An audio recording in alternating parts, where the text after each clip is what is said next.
Welcome to Strive305 Podcast. My name is Tico Casamayor, and this is my great co-host, Irvans Agustin. You all know him already. The really good-looking guy, the one that all the girls meet after the show. It's really, it's really annoying. But whatever, girls, one day somebody asked me for an autograph, please.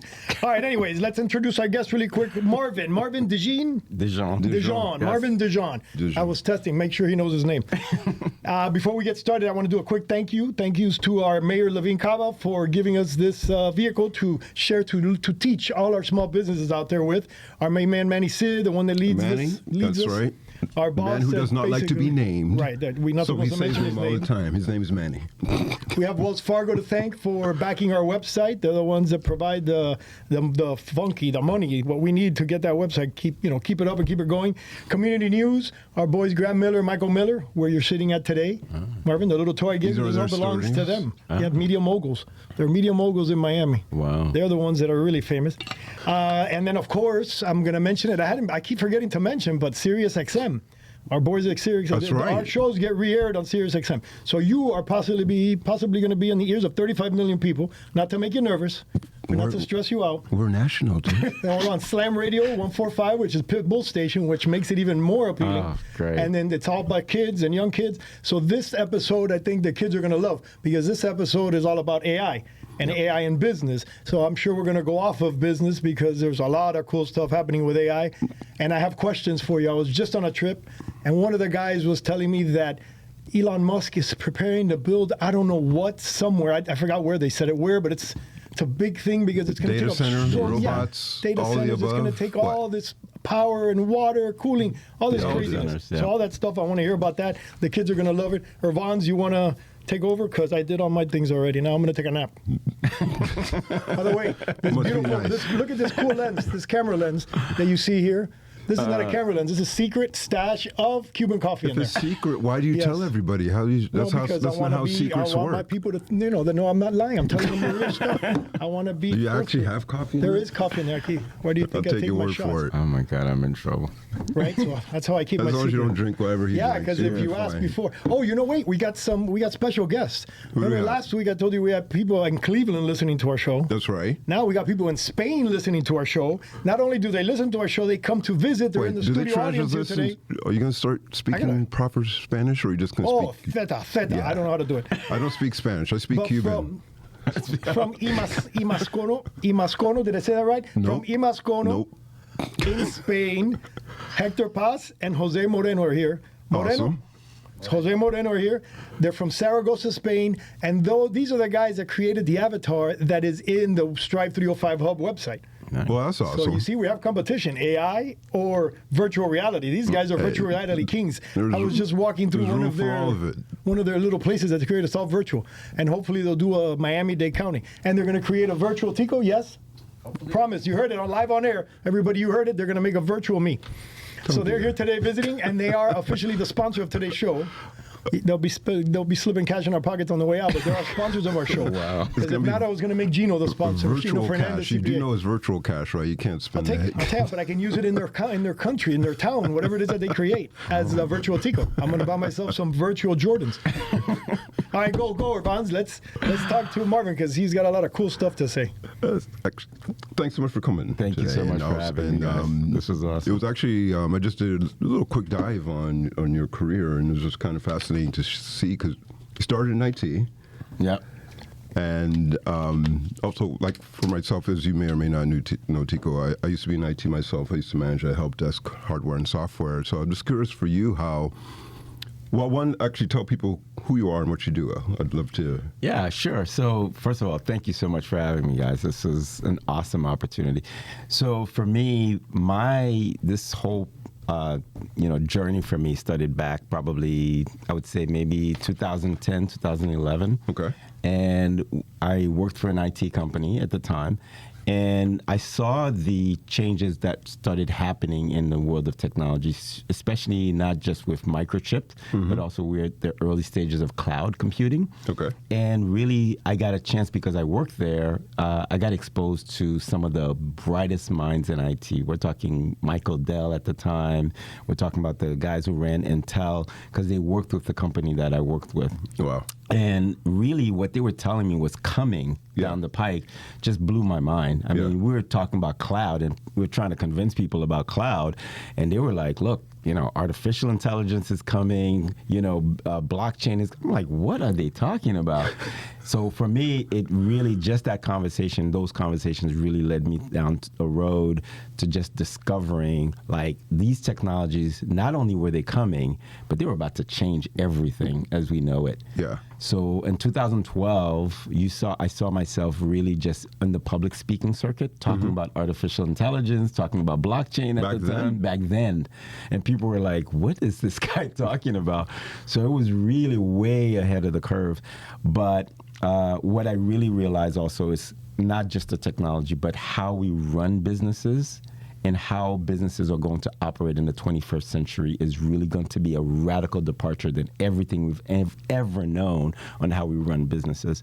So it led me to start my own strategy and innovation consulting practice. And that's all we do is we help legacy companies, the ones. So my claim to fame is when I talk to potential clients or clients, I say, we're trying to avoid you being the next Blockbuster, because you couldn't see the curve coming. You couldn't see that things were about to be radically different than what you've ever seen and how we run businesses before. This is going to be... How do you stay relevant, not become extinct? Exactly. Well, become or the next dinosaur. Or the next dinosaur. Opportunity, because they had the opportunity. They could have been Netflix, but they didn't. Exactly. So that's what we're trying to explain to people, not just the technology, but your mindset, your people, and how the operation is run with AI and other technologies. This is a curious question. Like, how do you make the shift from just working in consulting? Like, why didn't you just go become a consultant in IT, or you decide to shift into being a futurist? Yeah, that's correct. Yeah, because I mean, it's a little bit of a leap, and there's risk involved in that, and especially if you're talking to people about things they have no context for or can't even see. Yeah. But you're the one coming up and say, hey, I need to talk to you about this. But to me, it's very important because what I notice is when we're working with companies is most people have a very difficult time understanding or even grasping the future, right? Yeah. So if we went back to, like, say, early 19th century, and you told somebody, look, we were all born in the 1900s, by the way, Tico. Like, no, I was not. I just look older than I am. But you go to somebody in that area. That's not good. During that time frame, and then you said, look, there's going to be a place where you're going to be able to go. It's going to call an airport. You're going to jump into, a driverless car. A 20,000 piece of metal that's going to fly above the air and take you someplace that used to take you months to get or even years to get to. You're going to get there probably in a few hours.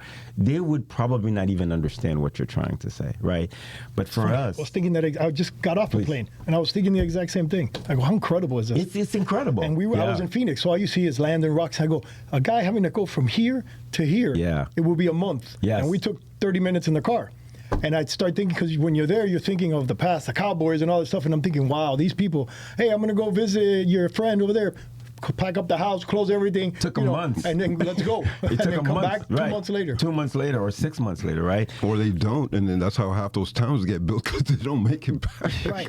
And I'm getting the point that you're making. Because that's exactly how I feel right now. I'm one of those cowboys, and I'm thinking, how in the heck am I going to apply this AI? I'm trying, but I'm doing the most boring things there are, which is, let me have my email fixed up by AI. Yes, exactly. Or, hey, AI, write this post for me. Right. The basic things that are, okay, but what's next? Yeah. How do I, before it's too late, how do I apply it to my business? Exactly. And since you're here, and since I'm cheap, let's turn this all about me.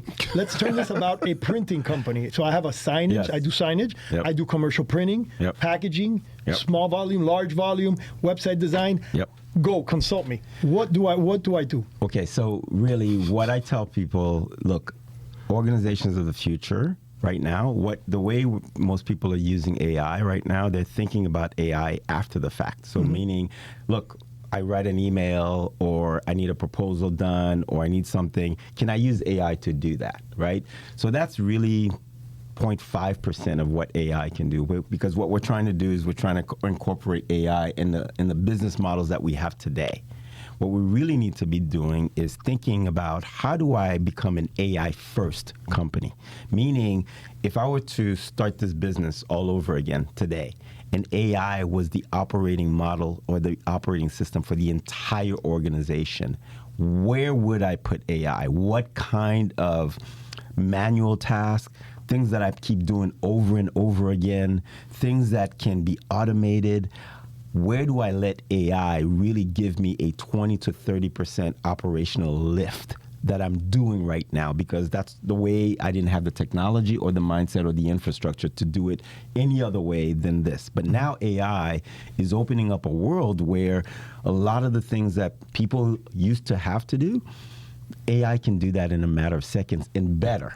Yeah. But to be able to see that, it's like you have to, you essentially have to think and look at things differently. Correct. Right? And like, so how can, like, sticking with Tico's example, like, how do you help small businesses start to see and think differently? So if I were you, right, you were talking about your printing business, I would take a blank sheet of paper and write down my process, right, from beginning to end, A to Z, soup to nuts. What do I do? And detail every single process. Okay, a client comes in, gives me this particular thing. This is where it goes from there. I'm actually doing that already. Perfect. They open up. What do I have to do? I did this because my general manager got her a better job. So I did her job for a while. Yeah. And I'm thinking, oh my God, a client comes in and orders a business card, let's say. Yeah. I have to open up a job ticket. Yep. I have to enter it in QuickBooks. Yep. I have to enter it in a handwritten log. Yep. Then I have to enter it in the production ticket. Yep. Then I have to enter it in the production sheet where the guy is going to work off of. Yep. So I have 6 touch points before it even gets to production. A business card that if I did it myself, Yep. I would have it done in 2 minutes. Yep. So I'm basically Mr. AI myself, but imagine that's what I'm trying to figure out now. How I can just get that order, put it into a Google Drive or AI, and poof, it produces all that for me automatically. So every single step you just mentioned right now, AI can do that in a matter of seconds. Right, but how do we implement it? If I'm a business owner, how do I implement? How do I start? So that's my point. So when you lay out your processes from end to end, right, and you see, just if I was consulting you right now, that process, those 6 touch points, I can already see where you can implement AI to automate that process. Somebody gives you a business card, AI can read it, can put it exactly, you can automate it and say, okay, it goes to this particular function, and that function is being done by AI. Then it also goes to this particular function, it's also done by AI. And then in that whole process, you get to decide where the human is in the loop. Where do I want AI to stop? Now, listen, I'm just talking to you about AI where you're triggering, right, for it to do 1, 2, 3, and 4. What's really happening now is the rise of agentic AI. So agents can do all of that process without you being in the loop at all. So it just goes from... There's more. Once that card is ready, it's got to be sent to the client for approval. AI can do that. Then it comes back, and then with a change, let's say, and then to redo it, change it, send it back to the client. These are all things that I'm doing now that's driving me nuts. Yep. Thank you so much. Thank you so much. Back and forth. Okay, ready for production. Okay, now sign this, and it's officially ready for print. Okay, now it's ready for print. All of that, I can imagine all that being gone. I would quadruple, about 100 times my production. Exactly. So that's the beauty of AI and the promise of AI is being able to do what you're doing right now. And imagine servicing maybe even 50% more clients without adding headcount or overhead. Okay, I'm smart enough to say, wow, that's cool. I mean, I'm not smart, but I'm smart enough to say that's the coolest thing, and I can visualize it happening, and I can visualize it doing it. But how do we get it done? So listen. How do I get it done? How do I go to the next step? Because I guarantee you that all my people out there are saying the same thing. I love it. I've seen it in the movies. It's super cool, but how do I apply it to my business without having to shut down for 2 months to restructure everything and write everything down and buy a robot and tell Elon Musk to come over and help me do it? Well, listen. Look, most people, when they talk about AI, they think AI is ChatGPT or Gemini. Yeah. These are just engines. It's not. Well, no, I know. They are, but they're just engines, right? That's what I think. So think about all the other companies right now that are selling you AI services, like Salesforce now has an AI agent, QuickBooks has an AI agent in there to help you do things faster. All of these things that these people are doing, they're taking these engines, right, the ChatGPTs, the Geminis, the Claudes of the world, and they're wrapping their services around it. So that's all they're doing. You can do the same thing. You can just pull in these engines like a ChatGPT and a Gemini and whatever. And the beauty that most organizations and companies are missing the point is that they are using their external data. So meaning when every time I go on ChatGPT and I say, write me this proposal, right? ChatGPT wants me to give it example of a proposal you've written in the past in order for it to know how to write it, right? Right. You're sitting on a treasure trove of data. All the work you've ever done in the past in your printing shop, that is all data. You give AI access to that data. When I say giving it access, I'm not talking about putting all that stuff on ChatGPT as it is. I'm saying bring ChatGPT into your business as a closed loop, meaning your data doesn't go anywhere else. And all you're doing is you're taking that AI and you're putting it as the center of the organization. You're releasing information flow to anybody and everybody who needs it at the moment of decision making. That is a 21st century business. That's where you want to go.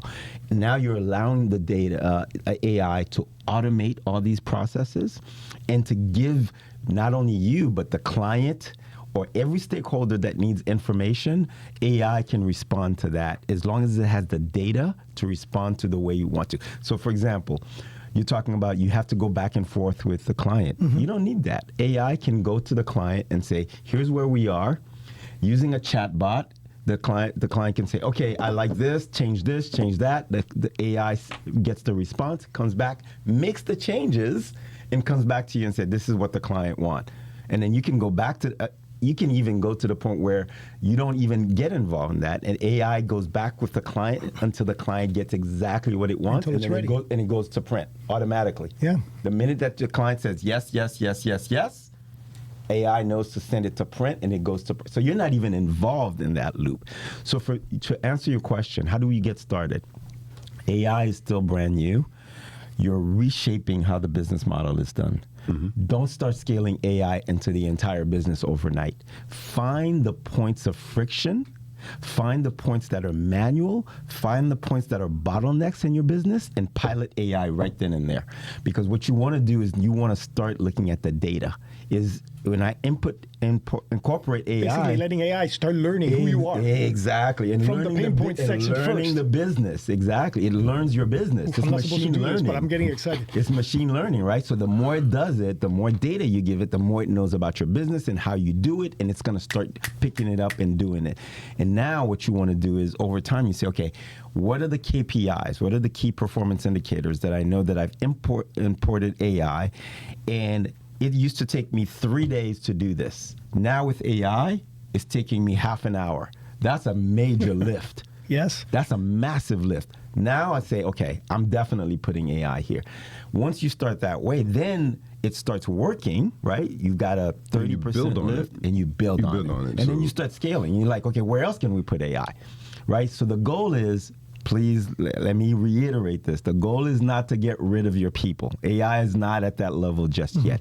But if you're releasing people's time, right, now what you really want to shift is the business. How do I deliver higher value to my client? And consistency. There you go. Yeah. And that's the future. I got advice. I got advice for my people, because everything you're saying is applying perfectly to me, only because what happened to me, that the GM left. Yep. I decided I'm going to do this on my own for a little bit. It's a long story, but I decided to acquire another company, bring them in, and let them be the ones to take over as a GM instead of bringing somebody and having to train them. But in the meantime, I decided to stay and do this myself. So when you stay and do it yourself, oh my God, you're suffering. But you learn every little pain point. That's right. And I realize now everything we were just talking about, how all of that AI could take it over easily. Absolutely. And that I'm sitting there wasting time. And my bookkeeper comes to me the first month that I did it. She's like, oh my God, we've never had such high profit margins. Yeah, I go, of course, because I'm doing it all and I know how to do it, and I'm setting it up great. But then the next month she comes to me, oh my God, we've never had such low sales because I'm not on the road. I'm the only salesperson. Yes. What my job is to be on the sales out there, then feeding my people, and they get it done. Yep. Right, and then we'll get to the point that they would get bogged down because I was feeding them too much. Yep. So right now you're stuck. Nobody's feeding. You're stuck working in the business as opposed to working on the business. But I'm trying to tell myself, why is this happening to me? There's always a reason. I believe in that. There's always a reason. I believe in the law of attraction. I believe in the secret. So I'm thinking this is the reason, because I needed to know exactly what everything is, so that how I could apply this to it. Instead of bringing somebody in and training them up and getting them to take over, no, I got to bring in the AI because it didn't make sense to me either, bringing somebody in, because I'm still going to get bogged down. How much is that going to cost you too? Right, to bring somebody, train them, and I'd be there for months, but I still hadn't because it wasn't the right decision. Yep. This is the right decision, along with the new company that I'm bringing in and doing it with them. Exactly. So this is gold. This is my favorite podcast ever. Right now, literally, because I'm always wondering, why am I doing this crap with Irvans? I come here and I do podcasts week after week after week, and then Grant Miller promised me every week, don't worry about it, I'll give you something. Nothing, not even a cup of coffee he's giving me, and I keep doing it. Now this is the reason. You don't need any more coffee. I'm officially a multimillionaire now. I can retire. I'm going to go hang out with Musk and with all those guys. Well, here's the thing. I would say, as you're bringing in the other company and you guys are merging or whatever it is you're doing, instead of just merging it the way you would traditionally do it, just step back and say, guys, how can we start optimizing this business using AI? Yes, and this is the perfect time. We can lower the cost. We don't need to bring additional overhead. What can we automate? And as we get better and better, and AI starts to know the business better and better, right? Where can we launch AI agents to start automating these processes with no human in the loop? The longer the process that AI agents can take over, the better off you are in terms of lowering your costs and doubling your profits, for example, because you can serve more people with a lot less overhead and a lot less cost. So from everything you're saying right now, just one of the first basic steps is really understanding your process of your business. Yes. From beginning to end. Many times so people are stuck in it and doing it. Yes. They don't even have time to take the step back and look at what is it I'm actually doing? Yes. And I've made the same mistake before. You're so busy working that you don't fully understand your process. And then when you don't fully understand your process, you can't break it down, and then you can't delegate. That's right. And so if you can't delegate to people, you obviously can't delegate to the AI. That's right. So you are kind of stepping back into it. You're diving in, and now you're seeing everything from the beginning. And now that you have that perspective, now you can understand what are the main, what the entire process is, what are the main pain points. Yeah. And as part of that, one of the other questions I was going to ask you is what are some of the other gaps that small businesses don't realize that they have? Yeah. So because I know you're used to dealing with larger scale businesses and, internationally and companies, but for small businesses like us, what are some of the other gaps that we don't necessarily realize that are there? So listen, the problem, or I wouldn't say problem, the challenge is the same for everybody. Big businesses, small businesses, the same thing, right? So again, right, people assume that AI is ChatGPT and those things. That's not AI. That's a very small part of AI, but that's the engine. So shift your mindset into thinking this is the engine of my company, as opposed to this is a technology that I'm just using. That changes the mindset. That's number one. Number two, have an AI strategy. So if you have a strategy for your business, how do I grow the business? What's my target market? What AI is in service of that strategy. So everybody should have an AI strategy. You should have don't start implementing AI if you don't have a strategy, because you won't know what you're supposed to be looking at. How do I know I got there? How do I know AI helped me? How do I know the business has shifted? It's really, what is our strategy? What is our KPIs? Yeah. What are we measuring to let us know that AI is helping us, right? The third thing that a lot of businesses I notice aren't doing, especially if you have staff, if you have teams, right? You need to have AI governance. What's the rules for people? Do I just dump everything in AI? Who has access to the data? Where is the data? The one thing. So this is different from an SOP, standard operating procedure. Oh yeah. This is different from that? Oh yeah, because listen, AI, think of AI, if you hired the smartest employee that you could possibly find on the planet, and they decided to come and work for you. But then the employee is sitting there and it's telling you, what do you want me to do? So you got to give it access to data. You got to tell the employee what to do. But this is an intelligence.